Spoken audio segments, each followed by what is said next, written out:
नमस्कार, मी क्रांती करजगीकर. माझ्या कवितेचं शीर्षक आहे चौकट.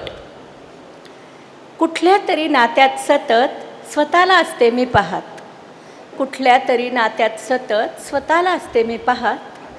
कुठल्या तरी संदर्भ चौकटीत स्वतःला असते शोधत. मी कर्तव्यदक्ष गृहिणी, राजाची राणी. कधी प्रेमळ आई, बहीण, मुलगी निसून. प्रत्येक नात्यात स्वतःला बसवते मी पारखून. एखाद्या निवांत क्षणी जो क्वचितच माझ्या वाट्याला येतो, शोधायला लागते मी स्वतःला. तेव्हा मला वाटते, मला माझे स्वतःचे अस्तित्वच आहे कुठे उरले. मला माझा स्वतःचा चेहराच आहे कुठे उरला. अशी बिनचेहऱ्याची मी. सकाळी उठल्यापासून रात्री झोपेपर्यंत यंत्रवत जखडलेली एखाद्या वृक्षासारखी उभी असते, फांद्या पसरून स्वतःच्या सीमेत. ऑफिसात मी यंत्रवत गुलाम, घड्याळाच्या काट्यात जखडलेली, आयुष्यभर इतरांची काळजी करण्यात गुंतलेली. 2 कुळांची उद्धारक मी.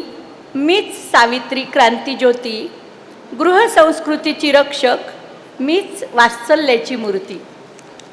आई, ताई, पत्नी, सखी साऱ्या माझ्यात बघताना सापडेल का मला माझा खरा चेहरा, अस्तित्व माझे शोधताना.